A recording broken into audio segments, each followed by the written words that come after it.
자, 안녕하세요, 여러분들. 오늘은요, 워드 프로세서 필기 3과목이죠. PC 기본 상식 61번부터 문제 풀어보겠습니다. 자, 61번 문제 보면요. 다음 중 모니터에 관련된 용어에 대한 설명으로 옳은 것은 찾아보라고 그랬죠. 자, 첫 번째 해상도라는 말 나와 있죠. 모니터 화면을 구성하는 가장 작은 단위다. 자, 해상도라는 말, 여러분 모니터를 구성하는 작은 단위, 이거 틀린 거고요. 해상도는 그 말이 아니라 모니터를 구성하는 작은 단위를 뭐라고 그런다? 픽셀이라고 그래요. 픽셀. 알겠죠? 이걸 뭐라고 그런다? pik셀. 우리가 모니터가 있으면요, 이 모니터가 가로 세로 이렇게 선으로 그어져 있거든요.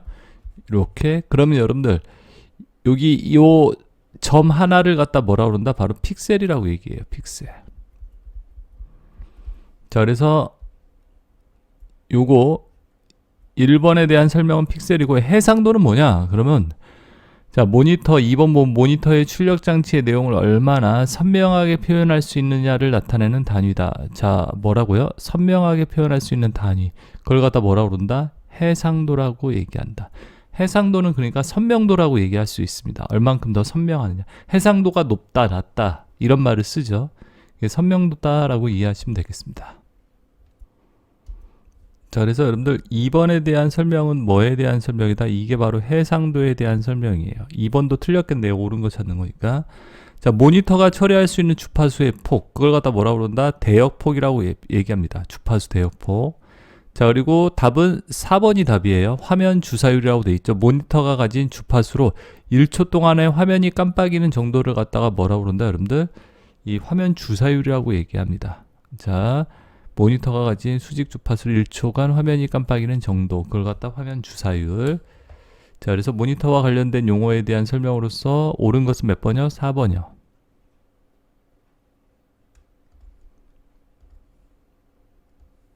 자, 그래서 해상도, 픽셀, 화면 주사율 이렇게 세 가지를 갖다 여러분들이 정리해서 좀 알아두시면 되겠죠, 여러분들. 자, 그 다음에 61번의 답은 4번이고요. 62번 볼게요. 62번의 다음 중 컴퓨터의 기능에 대한 설명으로, 컴퓨터 기능에 대한 설명으로 옳지 않은 것은 이렇게 나와 있죠.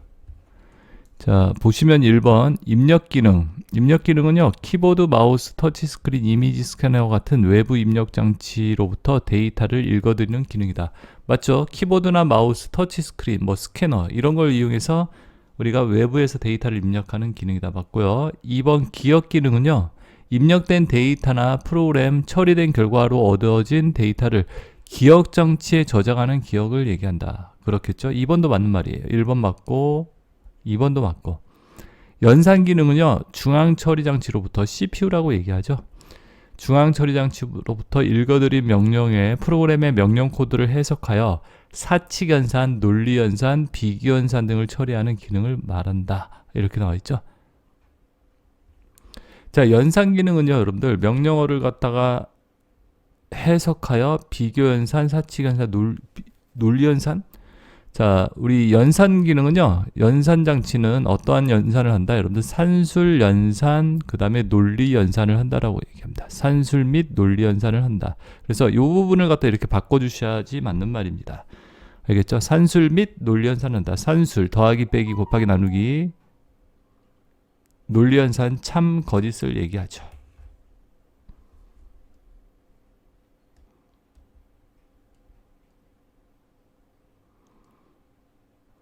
그래서 3번 연산 기능에서 뭐를 여러분들 이 부분을 바꿔줘야 한다 그랬죠. 산술 논리 연산이에요. 사칙 논리 비교 연산이 아니라. 그리고 4번을 보면요, 출력 기능은 처리된 결과나 기억 장치에 기억된 내용을 사람이 알아볼 수 있는 형태로 내보내는 기능이다. 그죠? 모니터라든지 프린터를 통해서 이렇게 출력을 하는 거겠죠. 62번의 답 3번이요. 자, 그리고 63번 보겠습니다. 63번. 자, 63번은요, 컴퓨터의 기본 장치인 주기억 장치에 대한 설명으로 옳지 않은 것은. 자, 여러분들 주기억 장치에 대한 설명으로 옳지 않은 것은. 주기억 장치, 기억 장치는 몇 가지가 있다, 여러분들. 크게 보면 주기억 장치하고 보조 기억 장치로 나눠질 수 있습니다. 알겠죠? 주 기억장치가 있고 이걸 갖다 보조해주는 보조 기억장치가 있죠. 주 기억장치는 우리가 메모리라고도 얘기를 합니다. 메모리. 보조 기억장치는 여러분들이 C 드라이브, D 드라이브 이렇게 있죠.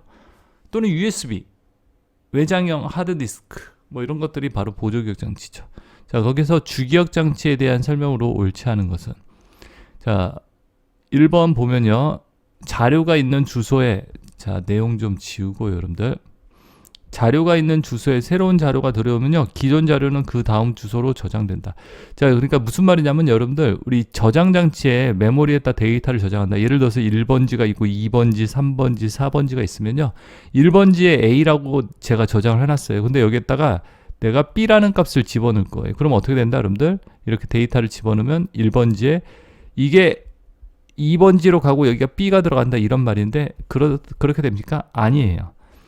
자, 메모리에 데이터가 들어가면요, 어떻게 된다? 기존에 있던 데이터 값 A는 없어지고 B가 들어가는 거예요. 자, 그렇기 때문에 1번이 옳지 않은 거, 틀린 거겠죠.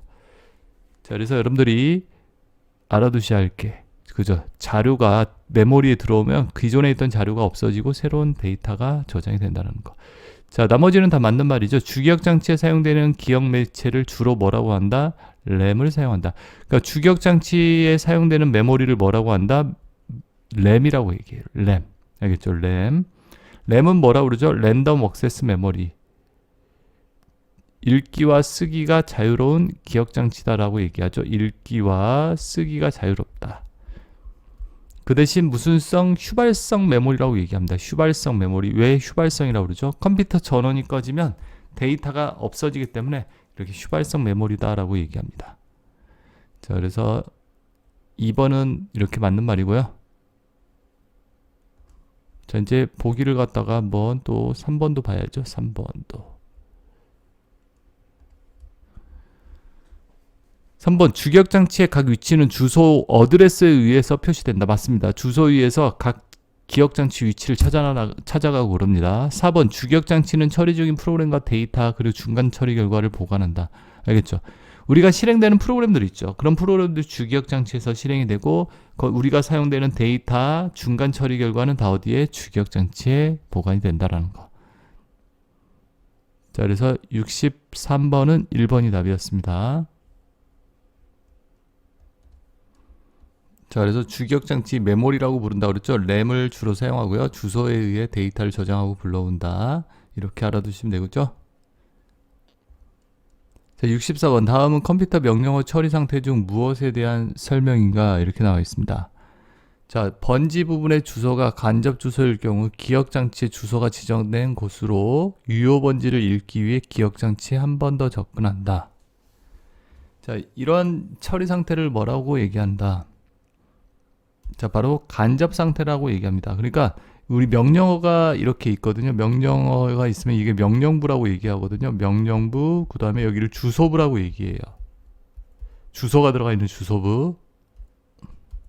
그래서 명령부에서는 뭐 명령을 내리는 곳이에요. 주소부는 데이터가 있는 주소를 나타내요. 여기 주소부에 갔더니 100이라고 돼 있어요. 그러니까 100번지에 가니까 100번지의 실제 데이터가 아니라 200번지로 다시 가라고 적혀 있습니다. 200번지 가니까 이렇게 실제 데이터가 들어가 있다. 이렇게 주소를 갖다 한 번 더 접근하는 이러한 상태를 갖다 뭐라고 한다? 간접 상태라고 얘기해요. 자, 그래서 여러분들이 이 주소를 갖다가 이렇게 2번 접속하는 거, 접근하는 상태를 간접 상태, 컴퓨터의 명령어 처리 상태에서. 인출은요, 뭐다 여러분들? 패치. 이렇게 사이클이라고 얘기하는데, 데이터를 읽어오는 상태, 실행하는 상태. 인터럽트는요, 컴퓨터에서 예기치 않은 일을 처리하는 상태, 예기치 않은 일을 처리하는 상태를 갖다가 바로 뭐라고 그런다? 인터럽트 상태라고 얘기합니다. 솔직히 이 부분은 뭐 정보 처리에서 나오는 부분이라서 그렇게 여러분들이 뭐 이렇게 아주 심도 있게 공부할 부분은 아닌 것 같습니다. 알겠죠? 그래서 답은 간접 상태라고, 이렇게 인출, 패치가 뭐다 여러분들? 인출 상태가 데이터를 가져오는 거, 불러오는 상태, 이 정도. 인터럽트가 뭐다? 컴퓨터에서 예기치 않은 일, 뭐 컴퓨터에서 오류 같은 거 발생하면 그걸 처리하잖아요. 인터럽트 상태. 이렇게 간단하게 정리하고 넘어가면 될 것 같습니다. 뭐 그렇게 중요한 문제는 아닙니다, 여러분들.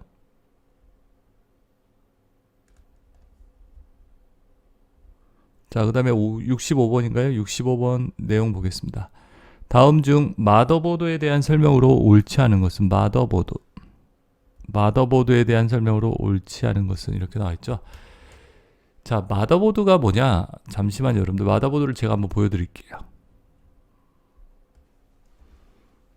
자, 마더보드가 어떻게 생겼냐면 이렇게 생긴 거예요. 컴퓨터 여러분들 내부를 갖다 이렇게 열어보면요, 이 마더보드가 있습니다. 여기 보이죠? 이렇게 생긴 거예요.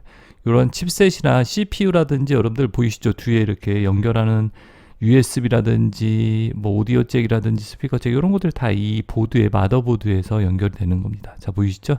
이렇게 생겼어요. 자, 그래서 마더보드. 자, 그리고 여러분들 보시면 마더보드에 대한 설명으로 옳지 않은 거 이렇게 나와 있습니다. 컴퓨터의 기본 회로. 자, 1번 보면 컴퓨터의 기본 회로와 부품을 담고 있는 컴퓨터 내의 가장 기본적인 물리적 장치다. 그죠?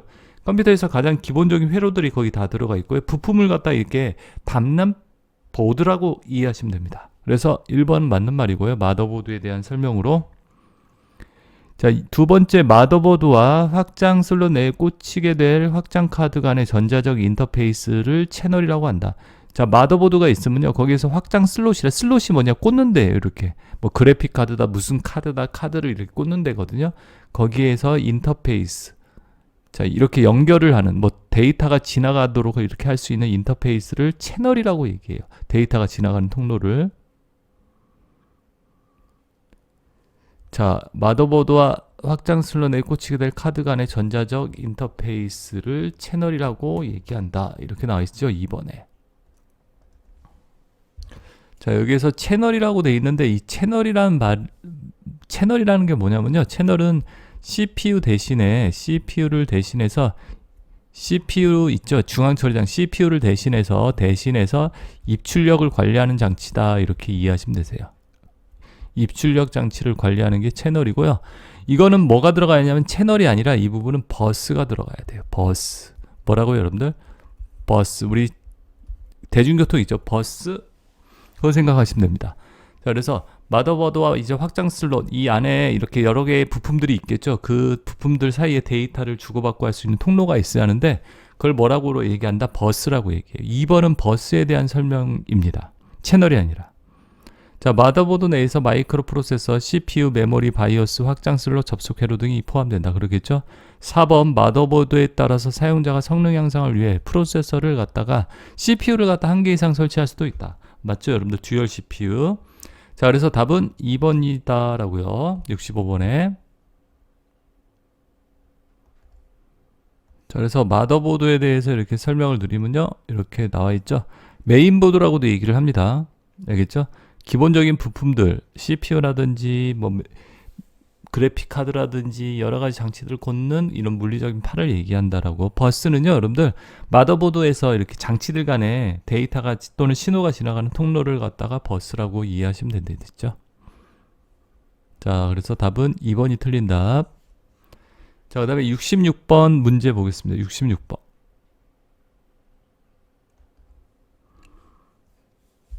자, 그리고 66번이죠, 여러분들. 66번은 다음 중 인터럽트에 대한 설명으로 옳지 않은 것은. 자, 여러분들, 인터럽트라는 게 뭐다, 여러분들? 컴퓨터에서 예기치 않은 일을 갖다가 인터럽트가 걸렸다라고. 그러니까 우리가 그런 컴퓨터 사용하다 보면 예기치 않은 뭐 오류가 뜨기도 그러잖아요. 그죠? 그런 것들을 인터럽트라고 얘기합니다. 컴퓨터 예기치 않은 일, 예기치 않은 상황, 그런 걸 처리하는 걸 인터럽트 처리라고 얘기를 하겠죠.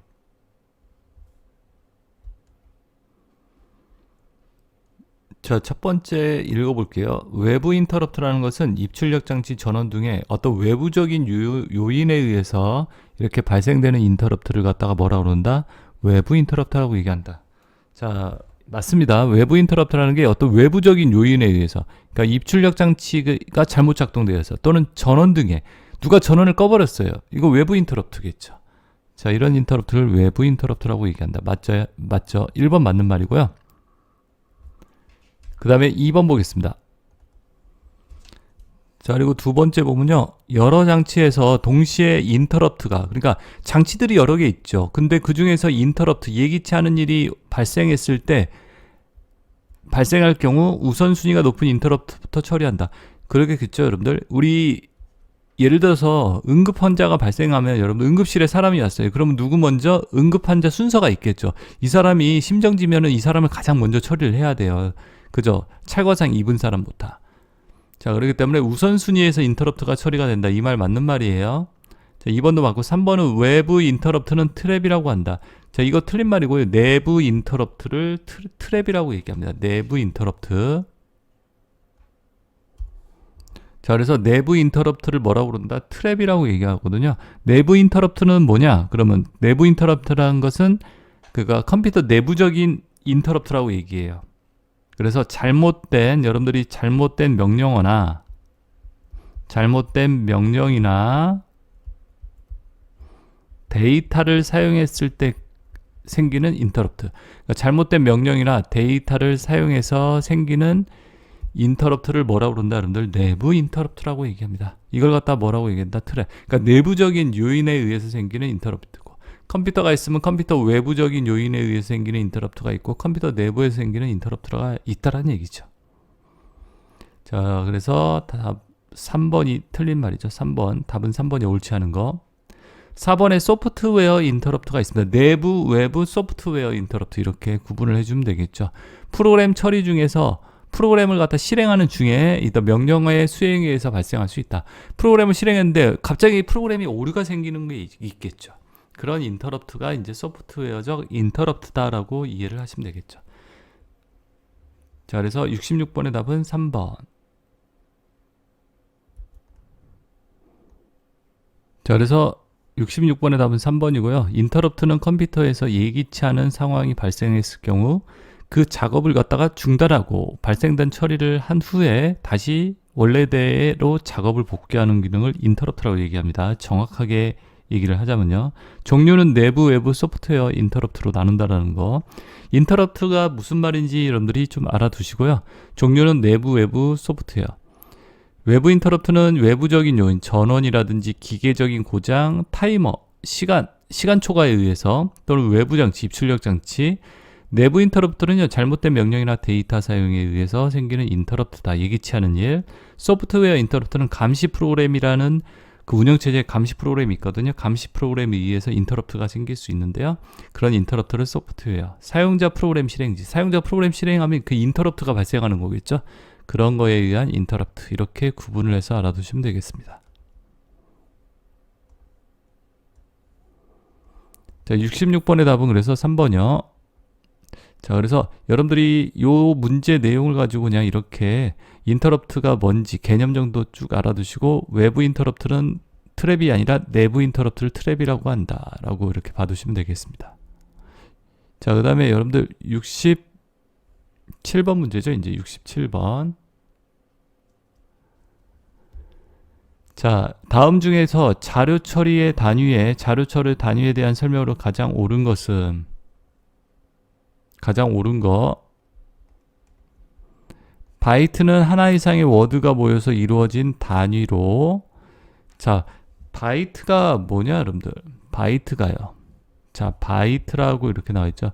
바이트는 여러분들 한 글자를 갖다 우리가 1바이트라고 얘기해요. 우리 글자 하나. 그러니까 A, B, C 이렇게 영어 있죠. 또는 숫자 1, 2, 3 이게 이제 1바이트라고 얘기를 하는 거예요. 한글 같은 경우는 2바이트입니다. 한 글자가 가, 나 이건 2바이트예요. 자음, 모음 이렇게. 자, 바이트는 하나 이상의 워드. 바이트는 뭐가 모여서 바이트를 만든다? 비트가 모여서 바이트를 만든다. 8개의 비트가 모여서. 비트는 여러분들 뭐죠? 컴퓨터에서 가장 작은 단위 0과 1을 비트라고 그러죠. 그래서 이 말 틀렸죠, 여러분들 벌써. 자, 그래서 바이트는 비트가 모여서 8개의 비트가 모여서 바이트를 이룬다라고요. 자, 2번은요. 레코드는 관련된 하나 이상의 워드가 모여. 자, 레코드라는 것은 뭐냐면요, 여러분들. 레코드는 하나 이상의 워드가 모여서 필드. 뭐가 모여서요? 필드가 하나 이상의 필드가 모여 구성된 게 레코드다. 필드가 뭐다? 여러분들 우리말로 항목이라고 얘기해요. 항목. 필드를 뭐라고 해요? 항목. 그걸 우리 국어 항목, 영어 항목, 뭐 수학 항목 얘기하죠. 수학 필드 뭐 이렇게 80점, 90점, 100점. 이러면 이 세 개를 모아서 이걸 뭐라고 그런다? 레코드라고 얘기해요. 자, 그래서 여러분들 이 말도 틀렸겠죠? 2번도. 자, 그러면 3번은 화일은 같은 성질을 갖는 여러 개의 레코드를 합한 것으로, 파일이라는 것은 이렇게 같은 성질을 가진 그죠 레코드를 합한 게 바로 화일이 되는 거죠. 자료 표현의 가장 큰 단위이며 업무 처리를 하는 기본 단위가 된다. 이게 맞는 거죠. 자료를 표현하는 데 가장 큰 단위이고 또 업무 처리를 하는 데 기본 단위이다. 4번은요 틀렸는데, 데이터베이스는 여러 개의 관련된 행과 열이 구성되어 있어 특정 개체에 의해 데이터를 분류하여 정의해 놓은 곳이다. 이렇게 나와 있죠. 자, 데이터베이스는 여러분들 뭐다? 여러 개의 행과 열이 뭐요? 아니죠. 여러 개의 파일들을 모아서, 그러니까 여러 개의 파일들이 이렇게 모이잖아요. 여러 개의 어떤 파일들을 모아놓으면 이걸 뭐라고 그런다? 데이터베이스. 알겠죠? 데이터베이스는 이 파일의 집합이다라고 이해하시면 되세요. 자, 그래서 여러분들 답은 몇 번? 3번이고, 여러분들 자료 처리 단위 기본적인 거 알고 계셔야죠. 자, 그래서 여러분들 3번. 자, 그리고 여기서 1번에서 의미를 부여할 수 있는 논리적 단위이고 화일을 구성하는 최소 단위이다. 이거는 뭐에 대한 설명이냐면 바로 필드에 대한 설명이에요. 의미를 부여할 수 있는 논리적 단위. 알겠죠? 의미를 갖다 부여한다. 국어, 영어, 수학 이렇게 의미를 부여하고 있는 거죠. 그리고 논리적 단위, 프로그램에서 처리한 단위고 화일을 구성하는 최소 단위다. 그죠? 화일을 구성하는 최소 단위가 바로 뭐라? 항목. 67번의 답은 3번이고요.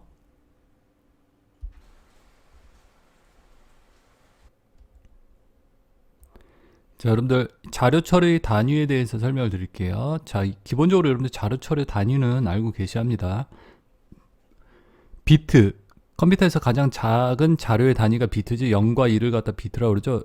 4개가 모이면 이걸 니블이라고 얘기합니다. 그 다음에 8개의 비트가 모이면 그걸 뭐라고 그런다? 바이트. 우리가 문자 하나를 바이트라고 얘기한다고 그랬죠. 한글은 또는 한자 있죠. 그럼 외국어는 2바이트라고 생각하시면 되고요. 워드는요, 바이트가 모이면 워드가 되는데 4개의 바이트가 모여서 전 워드라고 합니다. 8바이트는요 배워드라고 그래요. 이거의 배가 된다, 이거의 반이 된다. 2바이트짜리는 반워드.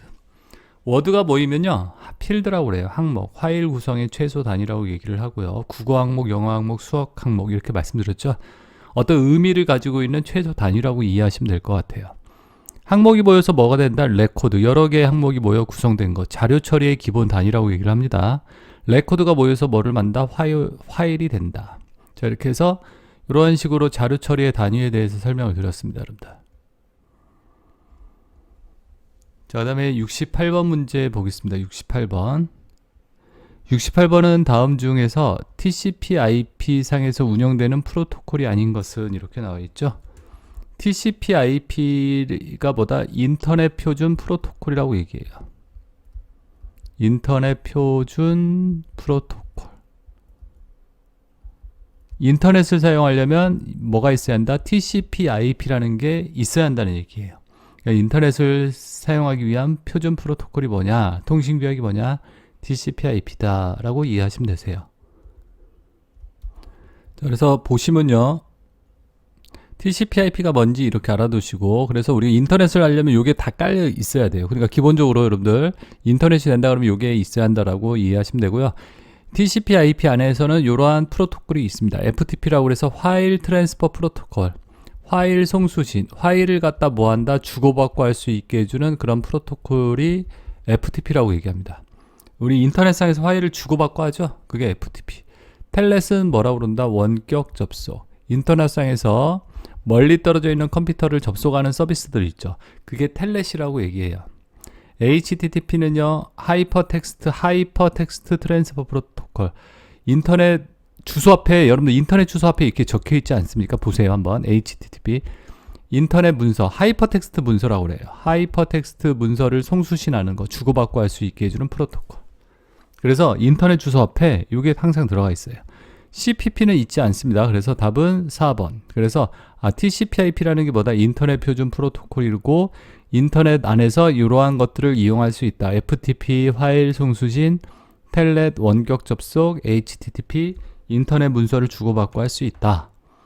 자, 그래서 이렇게 정리해서 알아두시면 되겠죠, 여러분들. 기본적으로 이것도 좀 봐두시고요. 68번 문제 답은 4번이요. 자, 그래서 TCP/IP 인터넷 표준 프로토콜이고 그 안에 이렇게 기본적으로 3개의 프로토콜 있다라고 이렇게 봐두시면 되겠죠. 자, 그 다음에 69번 문제 볼게요. 69번. 다음 중 자기 디스크 관련된 용어에 대한 설명으로 옳은 것은 이렇게 되어 있죠. 자기 디스크에 대한 설명으로 옳은 것은, 자, 자기 디스크라고 해서 여러분들 컴퓨터 안에 쓰는 보조기억 장치 중에 자기 디스크가 있습니다. 여러분들이 흔히들 하드 디스크 얘기하죠. 그렇게 요거 보이세요? 제가 그림으로 이렇게 보이시죠? 이렇게 생긴 거예요. 컴퓨터 안에 이렇게 여러분들 C 드라이브, D 드라이브 있잖아요. 그게 이렇게 생겼어요. 물리적 장치로 보면. 요게 디스크 모양 보이세요? 요게 자기 디스크예요. 디스크가 이렇게 생겼습니다. 이렇게 여러 장에 겹쳐 있는 거예요. 보이세요? 이렇게 층으로. 자, 이렇게 모양이 이렇게 생긴 거 이해되시죠, 여러분들? 자, 그래서 제가 이제 그림으로 이렇게 보여드리고 있고요, 여러분들. 이렇게 생긴 거구나. 자, 그리고 그 자기 디스크에 대한 용어의 설명으로 옳은 것을 갖다가 찾아봐라, 이런 문제죠, 지금. 섹터는 회전축을 중심으로 데이터가 기록되는 동심원을 얘기한다. 자, 여러분들 이 디스크가 아까 보셨죠? 원판으로 되어 있습니다. 이렇게 원으로 이렇게 나눠져 있단 말이죠. 이렇게 원으로. 자, 이 원을, 동심원을, 이 회전축을 기준으로 이렇게 동심원을 따라서 기록이 되거든요. 요 원을 갖다가 뭐라고 그런다? 트랙이라고 얘기해요. 트랙. 자, 이걸 뭐라고요? 트랙. 그래서 1번은 트랙에 대한 설명이에요. 알겠죠? 트랙. 그래서 1번은 틀린 말이겠네요. 섹터는 뭐냐면 이 트랙을 갖다가 일정한 구역으로 나눈 거예요. 요걸 갖다 뭐라고 그런다? 여러분들 요걸 섹터라고 얘기해요. 자, 트랙을 갖다가 일정한 구역으로 나눈 게 섹터다. 그 다음에 실린더라는 것은 뭐냐? 여러 개의 섹터를 모아놓은 곳이다. 실린더가 무엇냐면요, 이 트랙, 이 디스크 있죠? 디스크를 여러 장 모아놓은 걸 갖다가 뭐라고 그런다? 이걸 실린더라고 얘기해요. 그래서 이거는 여러 개, 이렇게 트랙, 여러 개의 트랙의 모임. 그러니까 첫 번째 장 1번 트랙, 두 번째 장 1번 트랙, 세 번째 장 1번 트랙, 네 번째 장 1번 트랙. 이걸 갖다가 모아서 뭐라고 얘기한다? 실린더. 이렇게 이해하시면 됩니다. 자, 2번도 틀렸죠. 3번 탐색 시간은요, 읽기와 쓰기 헤드가 지정된 트랙을 찾은 후 원판이 회전하여 데이터를 읽고 쓰기 시작할 때까지의 시간을 얘기한다. 자, 여기서 3번에 틀린 이유가 뭐냐면요, 3번은 뭐가 틀렸냐, 탐색 시간이란 게 뭐냐면 읽기 쓰기 헤드가, 이 헤드라는 게 뭐냐면 이 바늘이에요. 이렇게 그럼 데이터를 읽고 쓰는 바늘. 여기 트랙이 이렇게 있으면 이 트랙을 갖다가 이렇게 트랙까지 이동을 하겠죠. 내가 데이터가 있는 트랙까지 이동을 하고 찾은 후 원판이 회전하여 섹터에, 이 섹터 있죠. 섹터가 뭐죠? 이렇게 나눈 거라고 그랬죠. 섹터까지 이동하는 데 걸리는, 읽기 쓰기가 시작되는 시간이 아니라 섹터까지 이동하는 시간이라고 이렇게 바꿔주셔야 합니다. 탐색 시간은요, 여러분들, 그래서 트랙에서 섹터까지, 내가 원하는 데이터가 있는 섹터까지의 이동 시간을 탐색 시간. 자, 접근 시간은요, 데이터를 4번이 답이에요. 데이터를 읽고 쓰는데 걸리는 시간. 알겠죠? 데이터를 읽고 쓰는데 총 걸리는 시간을 접근 시간, 액세스 타임이다 라고요. 답은 4번 이렇게 봐두시면 되겠습니다. 자, 그래서 답 4번이고요. 데이터를 읽고 쓰는데 걸리는 시간을 뭐라고 얘기한다 라고요. 그래서 69번 보시면요, 자기 디스크 트랙, 데이터가 기록되는 동심원이라고 그랬죠. 섹터는요, 트랙을 갖다 일정한 구역으로 나눈 거라고요. 실린더는 같은 트랙의 집합이다 라고요. 그리고 탐색 시간은요, 트랙까지 이동하는 데 걸리는 시간이에요. 이 헤드, 이 바늘이 트랙까지, 회전 지연 시간은 섹터까지 이동 시간. 자, 그래서 탐색 시간이라는 건 트랙까지, 아까 제가 섹터까지라고 얘기했는데 이거 섹터까지는 아니고 트랙까지만 이동되는 시간이라고 이렇게 알아두시고, 회전 지연 시간이 이제 뭐냐면요, 섹터까지 이동하는 데 걸리는 시간이에요. 접근 시간은 그래서 뭐다 여러분들, 탐색 시간 더하기 회전 시간 그리고 데이터를 전송하는 시간 다 더한 거예요. 그러니까 데이터를 갖다 읽고 쓰는데 걸리는 시간이다라고 이렇게 알아두시면 되겠죠. 자, 답은 4번이다라고요. 70번 문제 풀어보겠습니다. 70번은요, 여러분들, 정보화 사회의 최신 기술 중에서 사물 인터넷에 대한 설명으로 옳지 않은 것은, 자, 사물 인터넷이 뭐냐? 그러면 여러분, 사물 인터넷이란 말, 세상에 존재하는 모든 사물을 네트워크로 연결한다. 이게 사물 인터넷의 개념이다라고 말씀드릴 수 있겠습니다. 알겠죠? 모든 사물, 어떤 물건들을 갖다 다 인터넷에 연결한다. 알겠죠? 그게 사물 인터넷이에요.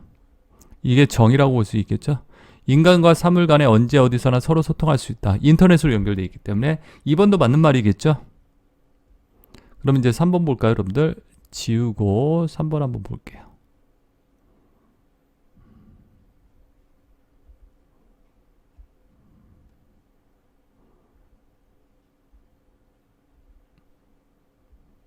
자, 3번 여기죠?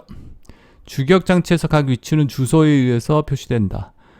자, 여러분들 제가 말씀드렸죠. 데이터를 갖다 우리가 읽고 쓰고 하는 데 있어서 뭐를, 주소를 가지고 뭐 한다 여러분들. 잠깐만요. 제가 문제를 갖다 여기 이거죠, 2번. 어떤 엉뚱한 데를 갖다가 죄송합니다. 3번 이거죠. 3번 사물 인터넷. 자, 인터넷에 연결된 기기가 사람의 개입 없이 서로 주고받으며 처리할 수도 있다. 그렇죠. 사물 인터넷이라는 게 이 사물마다 다 인터넷으로 연결되기 때문에 사람 개입 없이도 이렇게 정보를 주고받고 처리할 수 있다. 이거 맞는 말이에요. 4번은 컴퓨터 자원을 가상화 기술로 통합하여 서비스를 제공하는 그런 개념을 얘기한다. 4번은 틀렸습니다. 자, 4번 같은 경우는 뭐라고 얘기하냐면요, 우리 컴퓨터 자원이라는 건 뭐 데이터가 될 수도 있고 소프트웨어가 될 수 있고, 그죠? 이런 것들을 갖다 통합하는 서비스를 갖다 뭐라고 한다? 우리가 클라우드 서비스다라고 얘기합니다. 클라우드 서비스. 굳이 4번은 뭐에 대한 설명이냐? 그럼 클라우드 서비스예요. 여러분들이 요즘은 어떻게 하죠? 어떤 자료 같은 것들을 갖다가 어떤 사이트에 가서 여러분들이 보관하고, 또는 어떤 프로그램들을 갖다가 내가 그 사이트 가서 이용하고 막 그러잖아요. 이런 것들이 바로 이제 통합 서비스라고 얘기할 수 있죠. 인터넷에서. 그죠? 바로 클라우드 서비스라고 얘기를 합니다. 그런 것들을 갖다 굳이 얘기하면. 자, 그래서 사물 인터넷이라는 거 개념에 대해서 이렇게 설명을 드렸고요. 여러분들이 사물 인터넷의 개념 이렇게 알아두시면 되겠죠. 답은 4번이요. 자, 71번 볼게요. 다음 중 컴퓨터에서 사용되는 멀티미디어의 특징에 대한 설명으로 옳지 않은 것. 멀티미디어의 특징. 자, 멀티미디어, 우리 컴퓨터에서 멀티미디어가 이런 용어들을 자주 듣게 되죠. 멀티미디어가 뭐죠? 멀티가 여러 개, 미디어, 데이터 정보를 제공하는 거. 그러니까 음악, 소리, 동영상, 문자, 뭐 그림, 사진 이런 것들을 다 통틀어서 멀티미디어라고 얘기하죠. 그러니까 멀티미디어 그런 것들을 통합해서 뭘로 디지털화 시켜서 제공하는 서비스를 갖다 우리가 멀티미디어 서비스라고 얘기해요. 멀티미디어. 자, 그래서 멀티미디어의 특징 보시면요, 여러분들, 디지털 데이터를 통합하여 처리한다. 이게 멀티미디어의 특징이라고 볼 수 있죠. 맞는 말이죠. 정보 제공자와 사용자 간의 쌍방향성의 데이터를 가진다. 디지털 데이터고 쌍방향성 맞죠? 데이터를 보내고 받고 이렇게 다 가능한 거죠. 쌍방향성. 자, 그리고 3번 데이터가 일정한 방향으로 순차적으로만 처리된다. 여러분들, 우리 멀티미디어 이용하는데 순차적으로만 데이터가 처리된다. 그건 틀리죠. 3번이. 요 말. 비순차적. 그러니까 무슨 말이냐면 일정한 방향으로. 자, 내가 어떤 동영상을 보는데 꼭 여러분들 유튜브에서만 보는 거 아니죠. 다른데 여러 가지 방향으로 해가지고 데이터를 갖다 접근해서 볼 수 있다는 얘기예요. 비순차적 처리를 한다라고. 자, 그래서 여러분들 3번이 틀렸어요. 텍스트 동영상 등의 여러 미디어를 통합하여 처리한 거다. 알겠죠? 여러 개를 갖다 통합해서 처리하는 게 바로 멀티미디어겠죠. 71번의 답은 몇 번? 옳지 않은 거 3번입니다. 자, 그래서 멀티미디어의 특징을 갖다가 이렇게 네 가지로 정리해 볼 수 있고, 통합되어 있고, 쌍방향성, 디지털화, 비선형성이요. 아시겠죠? 멀티미디어 특징 이렇게 네 가지를 갖다 기억을 해두세요. 자, 그 다음에 여러분들 72번 문제 보겠습니다. 72번. 72번은요, 다음 중 멀티미디어 그래픽 데이터의 벡터 방식에 대한 설명이다. 옳지 않은 것은 이렇게 돼 있죠. 자, 우리가 그래픽 데이터를 처리하는 표현하는 방식에 우리 그림 같은 것들, 사진 같은 걸 표현하죠. 벡터 방식이라는 게 있고 뭐가 있다 여러분들 비트맵 방식 두 가지가 있다고 그랬죠. 비트맵은 여러분들 점을 찍어서 이렇게 점을 찍어 가지고 이렇게 표현하는 방법, 그죠? 점 등을 찍어서. 벡터 방식은 뭐다 여러분들? 점과 점을 갖다가 이렇게 선으로 연결한다 또는 곡선을 연결하는 거, 이거죠. 벡터 방식에 대한 설명으로. 옳지 않은 거 찾는 거예요. 1번은 벡터 방식에 대한 설명이에요. 이미지를 확대해도 테두리가 매끄럽게 표현된다. 맞죠? 테두리가 매끄러워요. 근데 비트맵은 어떻다 여러분들? 이렇게 굴곡이져요. 이렇게 계단 현상이 발생한다고 그랬죠. 이걸 갖다 뭐라고 그랬죠? 여러분들 엘리어싱 현상이라고 얘기를 하죠. 엘리어싱. 자, 그 다음에 3번 좌표의 개념을 사용하여 이동, 회전 등의 변형이 쉽다. 이렇게 좌표의 개념이 사용되는 게 바로 벡터 방식. 1번, 2번, 3번은 뭐다 여러분들? 벡터 방식에 대한 설명입니다. 그래서 4번 틀린 말인데 옳지 않은 걸로 비트맵 방식과 비교해 기억 공간을 많이 차지한다? 아니에요. 적게 차지한다라고 이렇게 알아두시면 됩니다. 자, 그래서 1번, 2번, 3번 이게 뭐라고요? 벡터 방식. 그리고 기억 공간을 어떻게 적게 차지한다. 이 벡터 방식이.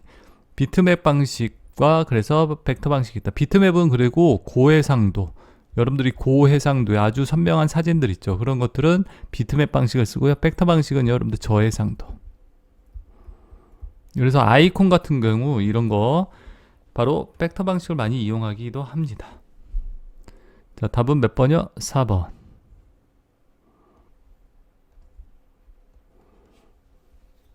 자, 그래서 여러분들 벡터 방식은 저해상도의 이미지, 비트맵 고해상도, 점과 점을 연결해서 직선이나 곡선을 이용해 표현한다.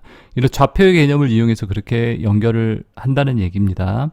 이미지를 확대해도 매끄럽게 표현이 된다라고요. 기억 공간 적게 차지한다. 비트맵 방식보다. 자, 72번 이렇게 문제 풀어봤고요. 답은 4번이라고 그랬죠. 73번입니다. 73번은요. 다음 중 서로 다른 프로토콜을 사용하는 망을 연결하는 데 사용되는 것은 무엇이냐 이렇게 물어보고 있죠. 자, 서로 다른 네트워크, 서로 다른 프로토콜. 그러니까 예를 들어서 여기는 영어를 쓰는데 여기는 우리는 한국어를 써요. 그러면 서로 다른 프로토콜이라고 얘기할 수 있겠죠. 이걸 갖다가 서로 이렇게 연결을 해주는 거예요. 한마디로. 여기서 얘기하면 이렇게 변환시켜주고 여기서 얘기하면 이렇게 변환. 그걸 뭐라고 그런다? 게이트웨이라고 합니다. 답은 몇 번이요? 2번 게이트웨이.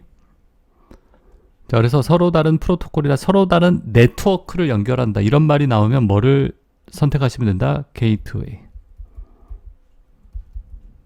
알겠죠? 게이트웨이를 통해서 어떻게 한다? 그러니까 여러분들 게이트웨이가 우리 공항에 가면 그 문이 있잖아요. 외국으로 나가는. 이게 게이트웨이잖아요. 이걸 통해서 서로 다른 나라로 가는 거죠.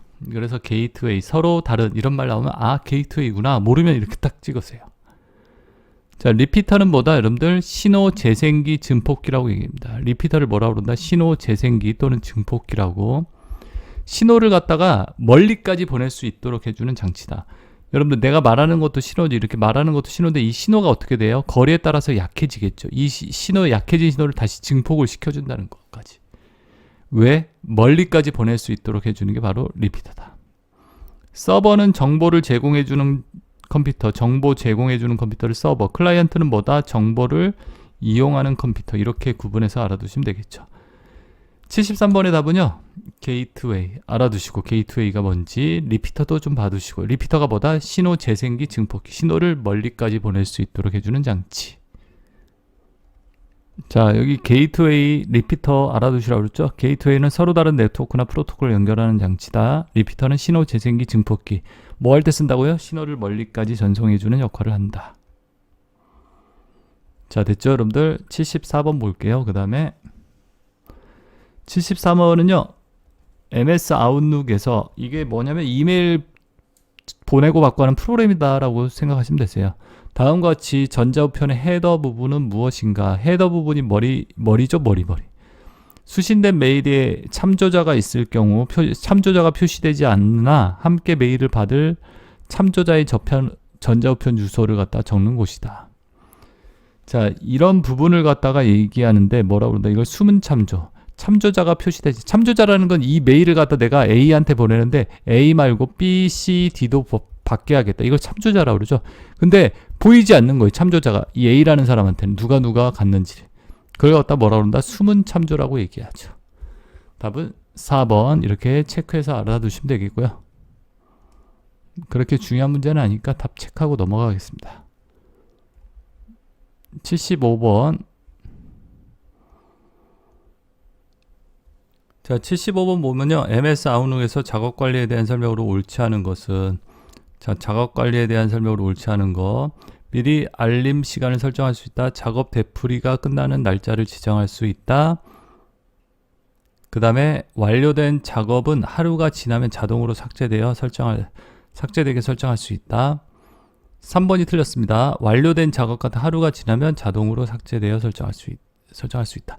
완료된 작업 같은 경우는 자동으로 삭제되게 이런 게 설정할 수 없고요. 다른 사람에게 작업을 요청할 수 있고 상대방 요청을 수락할 수도 있다. 1번, 2번, 4번 이렇게 된다라고 봐두시고 이것도 답 체크하고 넘어가 보겠습니다. 76번 이제 볼게요.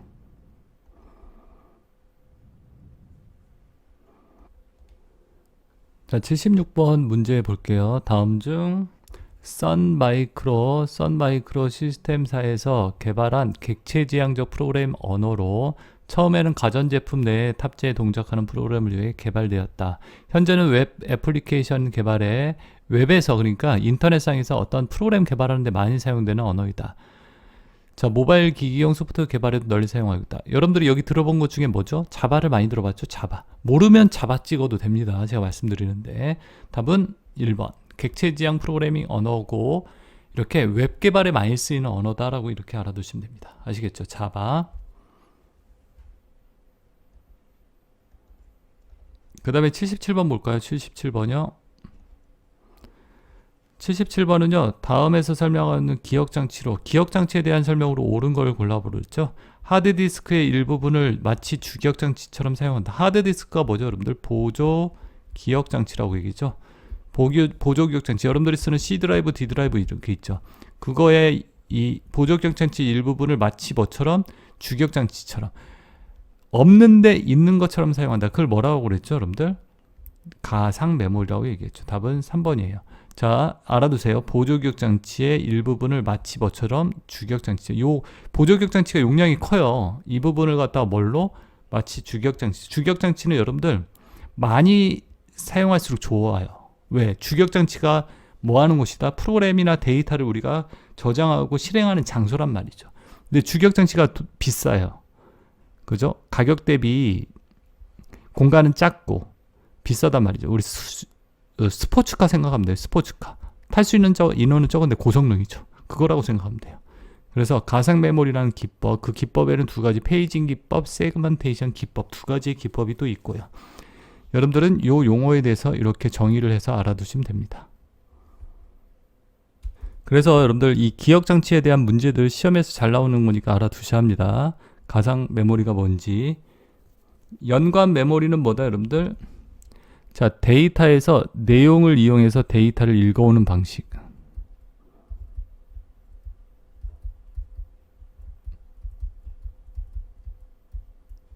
원래는 여러분들 주소를 이용해서 우리가 데이터를 저장하고 읽어온다고 그랬죠? 주소가 아니라 내용을 이용해서 연관 메모리.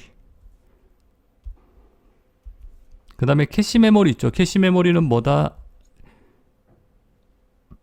CPU와 이거 외워두시고 CPU와 CPU 중앙처리장치와 주기억장치 사이에서 속도 차이를 줄이기 위해서 존재하는 메모리.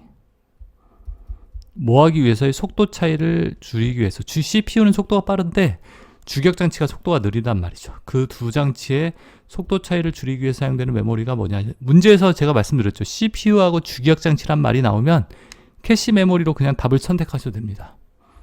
알겠죠? 플래시 메모리 나와 있죠. 플래시 메모리는 전기를 이용해서 내용을 지웠다 썼다 할 수 있는 메모리. 그래서 여러분들 USB 있죠. USB가 플래시 메모리예요. 다른 거 아니에요. 아시겠죠? 자, 그래서 이렇게 메모리에 대해서 여러분들이 기억을 꼭 하셔야 합니다. 이 부분 아시겠죠? 요 다른 장치들도. 자, 그래서 내용을 정리해 보면 가상 메모리, 이렇게 우리 풀었던 문제, 연관 메모리 내용을 이용하여 캐시 메모리, CPU와 주기억 장치, 플래시 메모리 전기를 이용해서 내용을 지웠다 썼다 한다. 이렇게 정리할 수 있겠죠, 여러분들. 그래서 이 부분 내용들 시험 문제 잘 나오는 거니까 각각 메모리의 특징을 알아두시고. 자, 78번 문제죠. 이제 78번에 다음 중 연산장치를 구성하는 레지스터가 아닌 것은. 우리 연산장치가 뭐 하는 장치죠? 계산을 하는 장치를 연산장치라고 그래요. 한마디로 영어로는 ALU라고 얘기합니다. ALU, Arithmetic Logic Unit. 산술 논리 장치, 이렇게 얘기를 해요. 우리말로 해석해 보면 산술 연산과 논리 연산을 한다라고 그랬어요. 자, 거기에 레지스터가 뭐랬죠? 수업을 계속 들으신 분들은 아시죠? 레지스터가 뭔지. CPU 안에 있는 임시기억 장치를 레지스터라고 그러죠. 자, 그래서 연산장치에 있는 레지스터가 아닌 거, 데이터 레지스터. 연산장치는 데이터를 우리가 계산하는 장치니까 데이터를 저장하는 레지스터가 있어야 돼요. 그래서 데이터 레지스터가 들어가고, 이 상태 레지스터도 필요해요. 왜냐면 덧셈 하느냐, 뺄셈 하는 상태냐, 뭐 곱셈이냐, 이런 거 조장을 해야 할 거 아니에요. 자, 그리고 인덱스 레지스터라고 해서, 인덱스는 어떠한 기준이 되는, 데이터를 찾을 때 기준이 되는 레지스터를 갖다가 얘기하거든요. 자, 그래서 1번, 3번, 4번이 들어가고 답은 2번이 메모리 버퍼 레지스터. 자, 메모리 버퍼 레지스터는 여러분들 CPU 안에, CPU 제어 장치 안에 있는 레지스터라고 이해하시면 되고, 답은 몇 번? 1번, 3번, 4번이 맞는 거고 아닌 것은 2번. 자, 그래서 종류 이렇게 연산장치에 있는 레지스터 세 가지 있다. 데이터 상태, 인덱스 레지스터.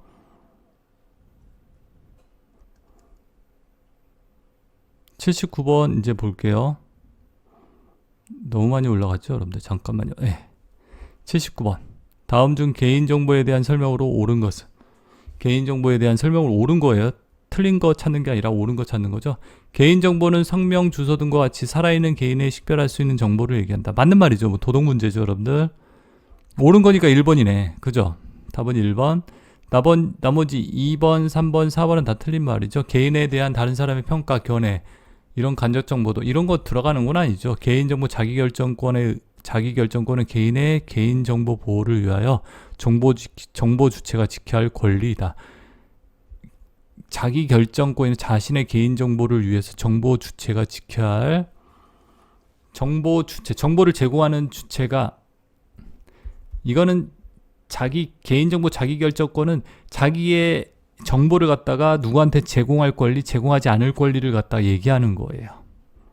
정보 주체가 뭐 네이버라든지 야후라든지 거기에 지체할 권리가 아니라, 프라이버시권은 자신에 관한 정보가 언제 어디에서나 어느 범위까지 알려질지를 스스로 결정하는 권리를 얘기한다. 이게 자기결정권이라고 얘기할 수 있어요. 이 부분이. 알겠죠? 그 다음에 프라이버시권은요, 개인정보를 위하여, 이거는 이거예요. 정보 주체가 지켜야 할 권리. 3, 4번이 서로 바뀌었습니다. 그리고 80번. 다음 중 액세스 타임이 뭐냐면 접근 시간이라요. 데이터를 접근하는 시간. 그러니까 속도가 가장 빠른 것부터 느린 거. 자, 여기서 여러분들 답은 몇 번이냐? 1, 2, 3, 4 중에 1번. 자, 레지스터가 가장 빠른 기억 장치예요. 그 다음에 캐시 메모리 외워두세요. 레지스터, CPU 안에 있는 임시기억 장치라고 그랬죠? 그 다음에 캐시 메모리. 캐시 메모리가 뭐죠? CPU와 주기억 장치에서 속도 차이를 줄여주는 메모리. 이 캐시 메모리가 SRAM이라고 얘기도 합니다. SRAM. 그 다음에 주기억 장치 뭐라고 그러죠? DRAM. 그 다음에 하드디스크, 보조기억 장치. 그 중에 플로피 디스크. 이렇게 가장 느린 장치. 자, 그래서 이 순서도 좀 외워두세요, 여러분들. 시험에 여러 번 나왔던 거니까. 레지스터, 캐시, 주기억 장치, 하드디스크, 플로피 디스크. 답은 몇 번? 80번에 1번. 자, 그래서 이렇게 정리를 해보면요, 이렇게 되겠죠. 여러분들이 가장 빠른 걸 레지스터, 캐시 메모리, SRAM이라고 그랬죠. 그 다음에 주기억장치 DRAM, 보조기억장치에도 하드디스크, 플로피디스크. 플로피디스크는 지금은 쓰지 않습니다. 옛날에 썼던 보조기억장치예요. 자, 그래서 이렇게 알고 계시면 되겠죠. 자, 그래서 80번까지 문제 풀어봤고요. 여러분들, 자, 영상이 도움이 되셨으면 구독과 좋아요 꼭 눌러주시고요. 그리고 여러분들, 요 내용들은 제가 어디에다가요? 제 블로그에다가 올려놓을 테니까 여러분들이 블로그에서 한번 보시고요. 아시겠죠? 자, 여기까지 수업 받느라 아주 고생 많으셨습니다, 여러분들. 자, 다음 시간에 이제 또 찾아뵙겠습니다. 자, 여러분들 좋은 하루 되세요. 수고하셨습니다.